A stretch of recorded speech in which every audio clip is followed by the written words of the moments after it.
Hi, welcome. This is Simone. I am part of the Your Feeding Team trio, and today I'm really happy to have Sam with us. So, Sam, can you tell us a little bit about yourself? Yeah, thanks, Simone. It's really good to be here. My name is Samantha Bryne. I'm a senior lecturer at the University of Melbourne. So I'm a former dentist and I have a PhD in oral microbiology. So I teach all the students here at the dental school about the bacteria in your mouth and how they are related to health and disease. And I've also got 3 little children. So I'm also I'm a mum, so I get that side of that as well. Wonderful. Awesome. So our audience are quite familiar with some of our ways of talking about really positive meal times, how we're going to embrace and meet children where they're at. Now, the hard thing, I suppose, when it comes to oral health is that we could have some children here who have a range of different oral sensitivities. And so things like teeth brushing and eating foods that require a lot of chewing is still something that is like a longer term goal for us. Yes. But it is something that we're working towards in a really nice, positive strategy wise. Yes. So what I wanted to ask you about is, what are the sort of things and messages that parents might hear a lot of, but we might want to know the secret message? What are the other things we can do to help with oral health as well? Yeah. So I guess when it comes to oral health, there's it's sort of a couple of big, clear messages that we like everybody to be talking about. I guess the first one is brushing teeth twice a day. So that's our brushing after breakfast and before bed. So that's probably a big message, and I'll come back to that in a second, because that can certainly be an issue, particularly for children with sensitivity issues. And I guess the other, there's 2 other messages. The other one is to try and reduce the amount of added sugar in the diet and reduce the frequency of that sugar. And also visiting the dentist. So visiting a dentist early by the time a child is 1, and then working with your dentist to look at what your child's risk for tooth decay is and how you can, what are the things you need to do for your child to help keep their teeth healthy. Yep, fantastic. Okay. Sorry, I said I was going to come back to the sensitivity issue. I don't want to forget something. There's a beautiful, beautiful article written by a early childhood educator, which was published in The Conversation last year. And I think it's called something like how to brush your child's teeth gently. And it's a beautiful article that talks about how to go about having toothbrushing being one of those things that's just a regular part of family routine, so that to try and make it something that's not really stressful when you're trying to wind everyone down and get them to bed. Just coming from sort of a psychology, behavioural point of view, it's beautiful. I think it's called How to Brush Your Child's Teeth Gently or something like that. But if parents are interested in Googling, that's a really, really lovely article. So that the link will be straight underneath this, so we can definitely beautiful. hand it on. I suppose one of the things we do with parents is I often talk about having maybe a visual schedule that includes teeth brushing in our morning routine and our evening routine, just so that it's not unexpected, it's part of it. And when the child owns the steps of their visual schedule, they can start to really feel empowered to be trusted to do the same regular thing, and children really do thrive on that routine. And lots of other ways to introduce it in that positive framework. Like you said, we don't want it to be stressful and have any negative. Yeah. So what about you're right. Oh no, I was just going to say little tips, and I guess things like having the child be able to turn a timer over. And look, children's teeth, we always hear the message of children need to have we brush for 2 minutes a day.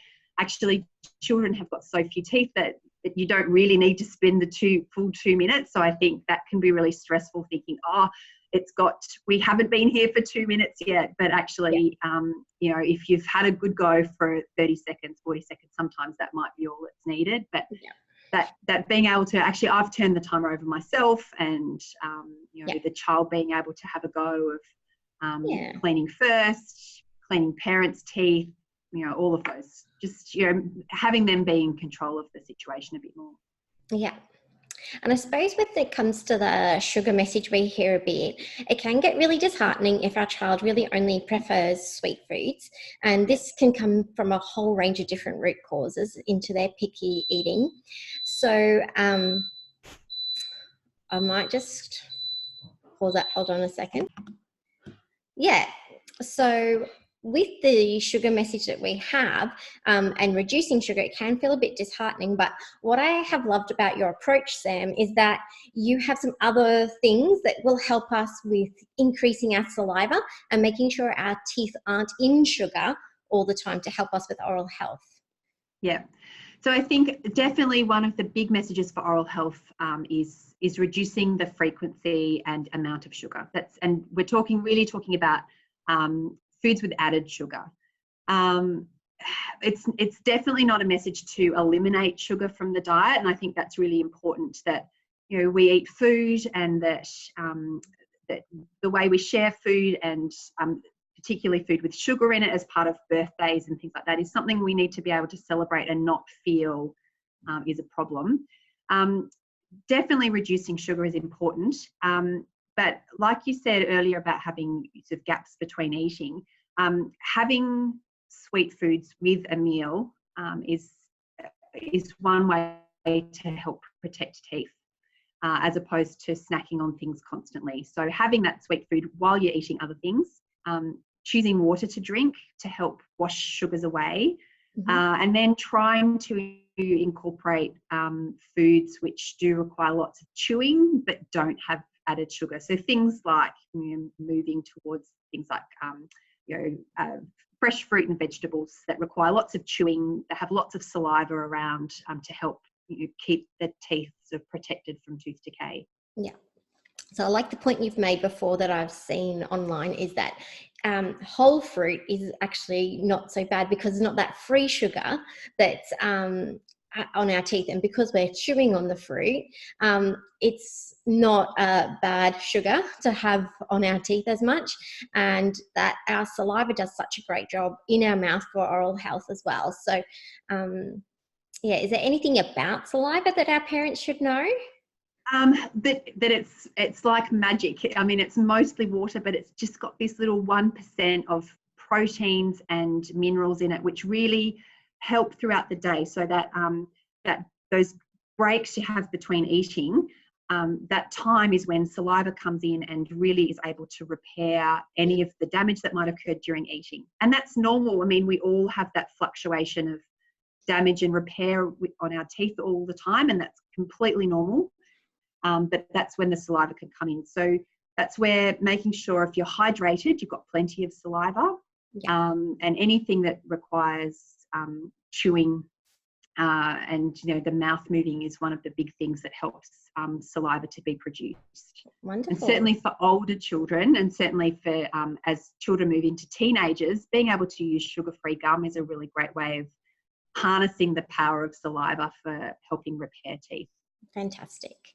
Cool. So hydration, foods that help us chew more, having our sweet foods with our meals so that there's gaps in between, so we're not constantly having the sugars on our teeth. So lots of really great take homes for our parents. So it's not all about completely just get rid of sugar out of our diet, but also remembering it really fits in your strategies with the way we talk about how when children are presented food every 2 to 3 hours, we're more likely to be in tune with our body so we can fill up and then empty, but we're also doing some great work for our oral health as well. Definitely. Great learning opportunities, and we are sort of ticking even more boxes than we probably thought we were ticking originally as well. Exactly. So I was so excited. I was like, oh, this marries in so well. And when I heard you talking about saliva, I was like, this is gold, because I think we can hear the message about sugar, but we don't hear about the other things that we can do to help, keep it all ticking over really nicely in that gap between meals, keeping the saliva there, lots of hydration. Do you recommend anything to help for children who are reluctant to drink water? That's really hard. because really that's a really key thing. And if you have a look at where children are getting their sugar from, sugary drinks and fruit juice, cordial, and certainly soft drinks in older age groups, that's where the sugar is that children are getting. And so it really is, juice is not great in terms of, it's certainly considered to be an added sugar, but again goes back to having the juice. If a child's going to have some juice, having it with breakfast, and then making sure, trying to get them to have some water afterwards. I don't know whether I have the magic solution for water, and I guess it depends on the child. You know, sometimes having them be able to pour themselves a cup of water can be very appealing. So again, that quite messy, feeling in charge of their routine. Yeah, absolutely. You know, can you get everyone's water for lunch? And you know, it's their job. It's what they've done. They've done it, something for everybody, and you know, maybe that's the trick. Yeah, and that's also harping back in on that whole we do it with them. They see us drinking water, all that sort of thing. Yeah, definitely. Perfect. Well, thank you so much for being with us today, Sam. And that's okay. My pleasure. Where can people connect with you if they want to connect with you? So I'm on Instagram. I am the Tooth Fairy. So if you search the Tooth Fairy on Instagram, that's where I am. And sort of all my contact details are there. I'm always happy if people send me, people often send me a DM on Instagram. I obviously can't give a same with you sort of personalised advice, but there's certainly lots of good advice around for patients or for people if they'd like to come and have a look what we've got there. And I also want to say it's a perfect day to be talking to you today. It's World Cavity Free Future Day. I did see that. So it's Cavity Free Future Day today. Cavity Free Future Day. So the idea is that tooth decay is preventable. Really those key big messages of reducing sugar, increasing the amounts of fresh fruit and vegetables. Try and get to your dentist by the time your child's 1 and work with them, particularly if you've got a child who has sensory issues where you're struggling with things like diet and tooth cleaning. That's where working with your dentist or paediatric dentist can be really beneficial to help make sure you're on the right track to keep their teeth healthy. Perfect. Okay, wonderful. Thank you so much. Thanks, Simone. Okay, bye.